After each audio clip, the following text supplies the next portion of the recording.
নমস্কার। আজ ৭৮তম স্বাধীনতা দিবস উপলক্ষে আমি কিছু বক্তব্য রাখতে চাই। ১৯৪৭ সালের ১৪ই আগস্ট রাত ১২টা বাজতে যখন কয়েক মিনিট বাকি, তখন জওহরলাল নেহরু তার বক্তৃতা শুরু করলেন এই লাইন দিয়ে, "at the stroke of the midnight hour, when the world sleeps, India will awake to life and freedom." এরপর মধ্যরাতের ঘণ্টা বেজে উঠল এবং ভারতের মাটিতে এক নতুন অধ্যায়ের সূচনা হলো। পরের দিন ১৫ই আগস্ট সকালে গণপরিষদের রাষ্ট্রীয় যাত্রা শুরু হলো। তারপর সারা ভারতবর্ষ উত্তোলিত হলো জাতীয় পতাকা। ১৯৪৭ সালের ১৫ই আগস্ট ২০০ বছর ধরে ব্রিটিশ শাসনের নীতিমালায় ভারত একটি স্বাধীন রাষ্ট্র হিসেবে উদ্ভূত হয়েছিল। এই স্বাধীন রাষ্ট্র হিসেবে এই অত্যাচার পরাধীনতার বেড়াজাল থেকে ভারতকে মুক্ত করতে আত্মবলিদান দিয়েছে বহু বীর। এই মহান অধিকারীদের মধ্যে উল্লেখযোগ্য ছিলেন নেতাজি সুভাষচন্দ্র বোস, মহাত্মা গান্ধী, ভগৎ সিং, রাজগুরু, ক্ষুদিরাম বসু, মাস্টারদা সূর্য সেন, প্রীতিলতা ওয়াদ্দেদার, মাতঙ্গিনী হাজরা, জওহরলাল নেহরু ইত্যাদি। আত্মবলিদান দিয়েছে আরও কত নাম না জানা তরুণ-তরুণী। এই শুভ দিনে তাদের প্রতি আমরা সকলে প্রণাম জানাই। আজকে এই মহান দিনে ভারতের স্বাধীনতার ইতিহাসে ২-৪টি কথা তুলে ধরেছি আপনাদের সামনে। ১৭ শতাব্দীর শুরু থেকেই ইংরেজরা ভারতে আসতে শুরু করেছিল। তখন ভারতে মোগল শাসন চলছিল। যদিও তারা বাণিজ্য করতে এসেছিল, কিন্তু তাদের আসল উদ্দেশ্য ছিল সম্পত্তি লুট করা। পলাশী এবং বক্সারের যুদ্ধে জয়লাভের পর ভারতে ইংরেজ শাসনের সূচনা হয়। শুরু হয় ইস্ট ইন্ডিয়া কোম্পানির শাসনের নামে শোষণ। ভারতীয়দের শোষণ করে ইংরেজরা দিনে দিনে সমৃদ্ধশালী হতে থাকে। অত্যাচার ও অনাচার বেড়েই চলে।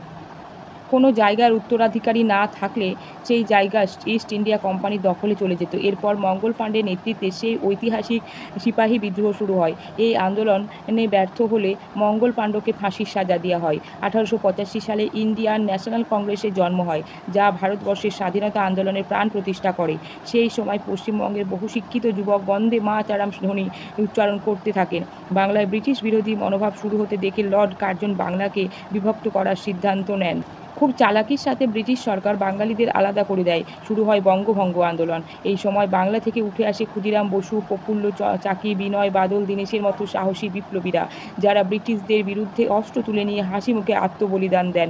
১৯১১ সালে বাংলায় ব্রিটিশ বিরোধী মনোভাব তীব্র হওয়ায় ইংরেজরা রাজধানী কলকাতা থেকে দিল্লিতে স্থানান্তরিত করে।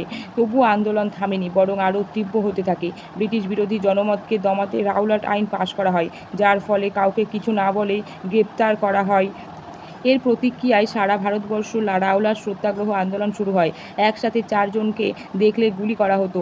১৩ই এপ্রিল অমৃতসরে জালিয়ানওয়ালাবাগে বহু মানুষ একত্রিত হয়, আর সেখানে ব্রিটিশ সরকার গুলি চালায়। ১০ মিনিট ধরে নির্মম হত্যাকাণ্ড চলে। সেখানে প্রায় ১,০০০ জন মানুষ মারা যান এবং সমপরিমাণ মানুষ আহত হন। এর প্রতিবাদে রবীন্দ্রনাথ ঠাকুর ব্রিটিশদের দেওয়া নাইট উপাধি ত্যাগ করেন। হিন্দুস্তান রিপাবলিক অ্যাসোসিয়েশনের প্রতিনিধিরা অস্ত্র কেনার জন্য ১৯২৫ সালে কাকোরি নামে এক স্থানে ট্রেন থামিয়ে ইংরেজদের থেকে বহু টাকা পয়সা লুট করেন, যা কাকোরি ষড়যন্ত্র নামে পরিচিত। এরপর ১৯২৯ সালে কংগ্রেস পূর্ণ স্বাধীনতার সিদ্ধান্ত নেয়। ৩১শে ডিসেম্বর নেহেরু লাহোরে জাতীয় পতাকা উত্তোলন করেন। এরপর ১৯৩০ সালের ২৬শে জানুয়ারি প্রথম স্বাধীনতা দিবস পালন করা হয়, কিন্তু ব্রিটিশ সরকার এটি মানেনি। এরপর কংগ্রেসের প্রতিনিধিরা আইন অমান্য আন্দোলনে ডাক দেন। এই আন্দোলনে সারা দেশবাসী মুক্ত হস্তে যোগদান করেন এবং স্কুল কলেজ অচল হয়ে পড়ে। ব্রিটিশ সরকার কংগ্রেস পার্টিকে অবৈধ ঘোষণা করে এবং ১৯৩২ সালে গান্ধীজিকে বিনা কারণে গ্রেপ্তার করে। শেষ পর্যন্ত ১৯৩৩ সালে গান্ধীজি জেল থেকে ছাড়া পান।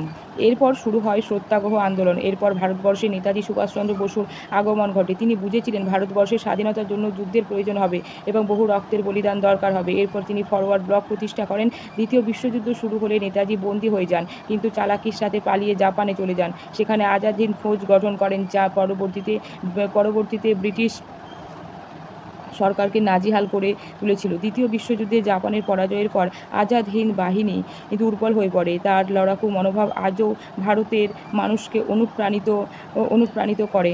১৯৪২ সালে গান্ধীজি ভারত ছাড়ো আন্দোলন শুরু করেন এবং ৯ আগস্ট তাকে পুনরায় গ্রেপ্তার করা হয়, কিন্তু এই আন্দোলন থামেনি। আন্দোলনকারীরা মৃত্যু ভয়কে উপেক্ষা করেন। ১৯৪৬ সালে মোহাম্মদ আলী জিন্নাহও আলাদা রাষ্ট্র গঠনের প্রস্তাব রাখেন। তিনি চেয়েছিলেন একটি মুসলিম দেশ, যার শাসক হবে একজন মুসলিম, কিন্তু কংগ্রেসের বেশিরভাগ নেতাই এই প্রস্তাবকে সমর্থন করেনি। এরপর শুরু হয় সাম্প্রদায়িক দাঙ্গা।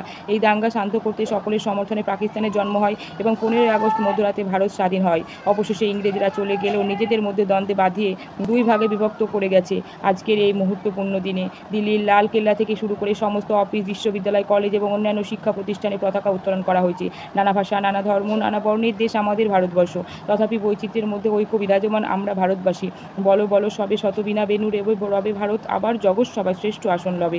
ধর্মে মহান হবে, কর্মে মহান হবে। আমরা শপথ গ্রহণ করি আমাদের দেশের স্বাধীনতা, অখণ্ডতা, সার্বভৌমত্ব ও জাতীয় পতাকার সম্মান রক্ষার্থে নিজেদের প্রাণ ত্যাগ করতে সদা প্রস্তুত থাকব।